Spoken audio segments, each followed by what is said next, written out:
आज के इस वीडियो में हम आपके लिए लेकर आए हैं हमारे भारत के एक ऐसे जाने माने गायक कलाकार, बोले तो सिंगर की लाइफ स्टोरी, जिसे देखने के बाद आप भी दंग रह जाएंगे कि आखिर कैसे किया इन्होंने ये सब। इस सिंगर ने आज तक 1000 या 2000 नहीं बल्कि पूरे 36,000 गाने गाए हैं। आखिर कौन है ये कलाकार, क्या नाम है इनका, कहाँ हुआ था इनका जन्म, आखिर कैसे बने ये इतने बड़े सिंगर, इस दौरान इन्हें कितनी मुसीबतों का सामना करना पड़ा। अगर आप भी जानना चाहते हैं इन्हीं सभी सवालों के जवाब तो कहीं मत जाइए और बने रहिए हमारे साथ वीडियो के एंड तक। दोस्तों, ये कहानी है भारत में उदित नारायण नाम से पहचाने जाने वाले एक प्लेबैक सिंगर की। एक समय हुआ करता था जब उदित नारायण नाम के ये मशहूर सिंगर रेडियो नेपाल नाम के एक शो में स्टाफ आर्टिस्ट का काम करते थे, लेकिन अपनी मेहनत के दम पर आज इन्होंने ये मुकाम हासिल किया है जिसकी किसी ने उम्मीद भी नहीं की। लेकिन इस मुकाम को हासिल करना इतना भी आसान नहीं था, बल्कि स्ट्रगल का ये सफर काफी मुश्किल भरा रहा। इनके स्ट्रगल को जानने से पहले चलिए इनकी शुरुआती जिंदगी पर नजर डालते हैं। दोस्तों, उदित नारायण जी का जन्म हुआ 1 दिसंबर सन 1955 को बिहार के सुपौल जिले के बसई नामक एक गाँव में। हालांकि कुछ लोग इनका जन्म स्थान नेपाल को बताते हैं, लेकिन उदित नारायण जी ने शुरुआत से ही इस बात का विरोध करते हुए कहा है कि उनका जन्म बिहार में ही हुआ। इनका पूरा नाम है उदित नारायण झा। इनके पिता का नाम है हरे कृष्णा झा,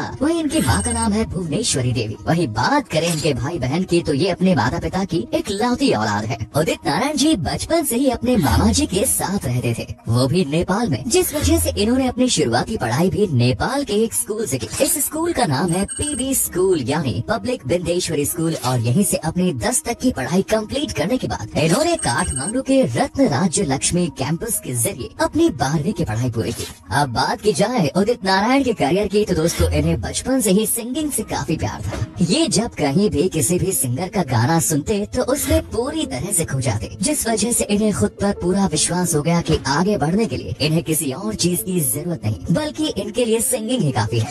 और अपनी इसी सोच के चलते ये अपने स्कूल में होने वाले हर छोटे बड़े म्यूजिक कॉम्पिटिशन्स में हिस्सा लेने लगे। वही आप तो जानते ही होंगे कि पिछले समय में हर जगह मेलों में, मंदिरों में, मतलब हर जगह गानों का काफी चलन होता था, जिस वजह से ये भी कभी मंदिर या मेले में जाते तो वहाँ भी अपना जलवा दिखाए बिना नहीं रहते। इन्होंने अपने बचपन यानी स्कूल के समय में बहुत से गाने गाए, पर जैसे ही इन्होंने अपनी स्कूली पढ़ाई खत्म की तो इनके पिता ने कहा कि बेटा अब कोई अच्छा सा कॉलेज देख लो अपने आगे की पढ़ाई के लिए, क्योंकि इनके पिता इन्हें पढ़ा लिखा कर एक इंजीनियर बनाना चाहते थे। पर उदित को तो अब पढ़ाई लिखाई से कोई मतलब ही नहीं रहा, क्योंकि उन्होंने तो अपना भविष्य म्यूजिक लाइन में ही दिख रहा था। ये वो समय था जब उदित नारायण के लिए टेंशन काफी बढ़ गई, क्योंकि पहली बात तो ये थी कि कोई भी बेटा अपने पिता की बात को टाल नहीं सकता था, और दूसरी ओर थे इनके सपने जो इन्हें अपने पैशन को फॉलो करते हुए आगे बढ़ने के लिए कह रहे थे। उदित नारायण ने इस मामले में पहले तो बहुत सोच विचार किया, पर आखिर में उन्होंने अपने पिता से कह ही दिया कि मुझे इंजीनियर नहीं बनना है, बल्कि मुझे तो एक सिंगर बनना है। उदित नारायण की ये बात सुनकर उनके पिता कुछ समय तक उदित नारायण से नाराज रहे।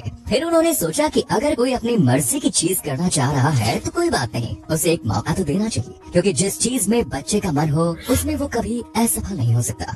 और यही सोचकर उन्होंने उदित नारायण से कहा कि तुम्हें जो करना है वो करो, बस करना कुछ ऐसा कि एक दिन तुम्हारा और तुम्हारे परिवार का नाम गर्व से ऊंचा हो जाए। इस तरह अपने पिता से परमिशन लेने के बाद सन 1978 में उदित नारायण पहुंचे मुंबई, और मुंबई में इनके साथ भी वही हुआ जो हर कलाकार के साथ होता है, यानी इस दरवाजे से उस दरवाजे की ठोकरें खाना और अपने खाने के लिए परेशान होना। खैर, उदित नारायण इन सभी प्रॉब्लम से जल्द ही बाहर निकल आए, जिसके बाद इन्होंने मुंबई के भारतीय विद्या भवन से शास्त्रीय संगीत बोले तो गाना सीखा। आपको बता दें कि जब ये मुंबई आए थे तो इस वक्त इनकी उम्र मात्र 22 साल थी। अब मुंबई में अपनी सिंगिंग की पढ़ाई पूरी करने के बाद इन्होंने अपने लिए कुछ काम ढूंढा। जी हाँ दोस्तों, सिंगिंग सीखने के बाद उदित नारायण जी ने बहुत से म्यूजिक डायरेक्टर्स के ऑफिस के चक्कर लगा। आप तो जानते ही होंगे कि फिल्म इंडस्ट्री में आए दिन नए लोग जुड़ते रहते हैं, लेकिन वहाँ पर बैठे कला के कदरदान भी फटाक से पहचान जाते हैं कि कौन है असली कलाकार। ऐसा ही कुछ हुआ उदित नारायण जी के साथ। अभी इन्हें मुंबई में घूमते हुए कुछ समय ही हुआ था कि राजेश रोशन ने इनके अंदर के कलाकार को पहचाना और 1980 में अपने फिल्म 1920 में इन्हें गाना गाने का मौका दिया, और इस फिल्म के लिए उदित नारायण को मिल गया मौका, और इस मौके में उन्होंने गाना गाया मिल गया, जिसे राकेश रोशन ने लिखा। इनका ये पहला गाना था, जिस वजह से इन्हें इस गाने के लिए कुछ खास पहचान नहीं मिल सकी। फिर सन 1981 में इन्होंने गहरा जख्म नाम की एक फिल्म में चाल माल लेके आया है नाम का एक गाना गाया, जो कि लोगों ने कुछ खास पसंद नहीं किया। और इसी साल इन्होंने मजरू सुल्तानपुरी के 2 गाने और गाए, जिनमें से एक है सुन जाने जा और दूसरे का नाम है सुपरमैन सुपरमैन। हालांकि उदित नारायण के ये सभी गाने कुछ खास कमाल नहीं दिखा पाए, लेकिन फिर भी उदित नारायण ने हार नहीं मानी और अपनी मेहनत को जारी रखा। इन्होंने अपनी तैयारी को और ज्यादा बढ़ा दिया, मतलब कि अब ये अपने दिन का ज्यादा से ज्यादा समय अपने प्रैक्टिस को देने लगे। इस दौरान इन्होंने लता मंगेशकर, मोहम्मद रफी साहब जैसे कई बड़े बड़े गायकों के साथ गाने गाए, जिसमें इन्होंने कोई धरती पर, शिव जी चले चले अलबेले, जीवन के छोटे दिन से, सुन ले मेरी लैला, चेहरा छिपा लिया, कहीं तू वो तो नहीं, ये मुंबई है पगले और मेरी नई बंसी की धुन जैसे ढेरों गाने गाए। खैर, इन सभी गानों की कमाई के जरिए इनके और इनके घर के हालात सुधर गए, लेकिन अभी तक इन्हें वो पहचान नहीं मिली जिसके लिए इन्होंने अपना घर और अपना परिवार छोड़ा।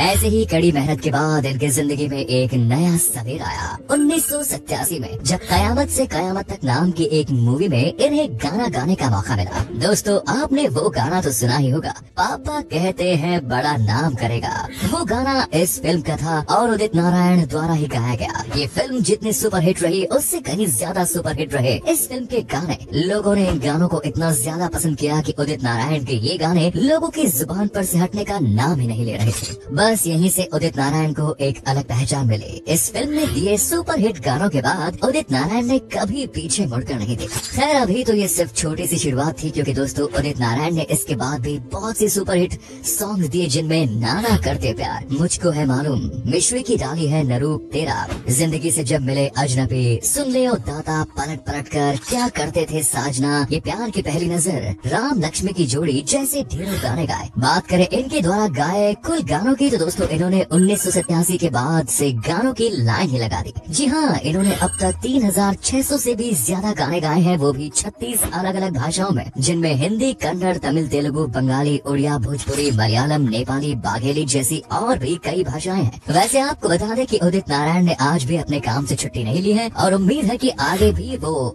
बहुत सारे गाने गाते रहेंगे। वहीं एक नजर इनके अवार्ड्स पर डालें तो इन्होंने अब तक Filmfare award for best male playback singer, international viewers choice award for MTV India, Zee cine award for best playback singer जैसे बहुत से अवार्ड्स अपने नाम किए हैं। तो ये रही इनकी प्रोफेशनल लाइफ। चलिए अब देखते हैं इनकी पर्सनल लाइफ। उदित नारायण ने दोस्तों 2 शादियां करी और ये अभी अपनी दोनों पत्नियों के साथ रहते हैं। इनकी पहली पत्नी का नाम है रंजना नारायण, जिनसे इन्होंने सन 1984 में शादी की, और इनकी दूसरी पत्नी का नाम है दीपा नारायण झा, जिनसे इन्होंने सन 1985 में शादी की। इनका आदित्य नाम का एक बेटा है, जो कि इन्हें दूसरी पत्नी से मिला। अब जहाँ इतना नाम कमाया है और इतने सारे लोगों का प्यार भी कमाया है, तो जाहिर सी बात है इन्होंने अपनी जिंदगी में पैसा भी खूब कमाया होगा। इसीलिए जाते जाते जरा इनकी कुल धन संपत्ति के बारे में भी बात कर लेते हैं। तो दोस्तों 2023 के हिसाब से उदित नारायण